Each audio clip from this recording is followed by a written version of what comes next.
84 வயசு பார்க்காத பெருமை இல்ல. வாங்காத அவார்டு இல்ல.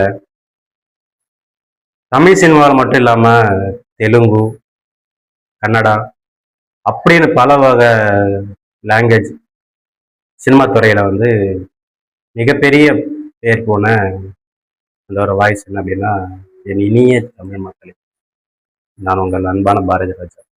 அப்படின்ற ஒரு குரல் இன்னைக்கு வந்து நிரந்தரமா தூங்க போயிடுச்சு அப்படின்னும்போது ரொம்ப கஷ்டமான ஒரு தாங்க முடியாத ஒரு வாரம் ஒரு செயல். நிறைய சினிமா தான் இப்படி இருக்கணும், சினிமானா இப்படிதான் அப்படின்னு இல்லாம, சினிமானா நான் ஏத்த மாதிரி, நான் நினைச்ச மாதிரி, நான் ஃபீல் பண்ற மாதிரி, நான் எப்படி வரையறுக்கிறனோ, நான் எப்படி திங்க் பண்றனோ அப்படி இருக்கணும், மக்கள் மத்தியில் அப்படி சேரணும் அப்படின்ற ஒரு நினைச்சு கிராமத்து வாழ்க்கை எல்லாருக்குமே பிடிக்கும். அதே ஒரு கிராமத்து சினிமானா யாருக்கு தான் பிடிக்காது? எக்ஸாம்பிள் வந்து கரகாட்டக்காரன் எடுத்துக்கோங்களேன், எவ்வளவு அழகா இருக்கும் கிராமத்து சினிமா. இந்த ஒரு கிராமத்து சினிமா வந்து மிகப்பெரிய பேர் போன கிராமத்து சினிமாவில் வந்து 16 வயது நிலை, அது மிகப்பெரிய வரலாறு அப்படின்றது, மிகப்பெரிய ஃபேமிலி எப்படி சொல்றது, பேர் போன ஒரு சினிமா அப்படின்னு. சினிமா வந்து சினிமா மட்டும் இல்லாம கதை, திரைக்கதை, வசனம் இப்படி ஒரு டேலண்ட் வச்சு தமிழ் சினிமாவில் எனக்கு தெரிஞ்சு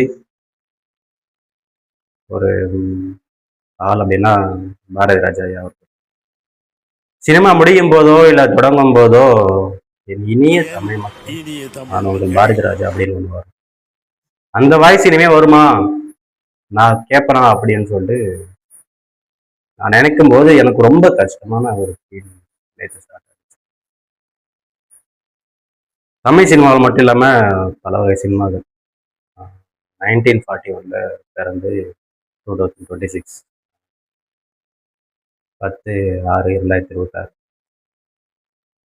அவருடைய இயற்கை நான் கேள்விப்பட்ட உடனே எனக்கு ரொம்ப கஷ்டமான ஒரு தாங்க முடியாத பாரம் வந்து மனசுல வந்துச்சு. இவரா இப்படிப்பட்ட மனுஷனா ஆண்டவன் வந்து இவ்வளவு சீக்கிரம் கூட்டிட்டு போயிட்டாரு.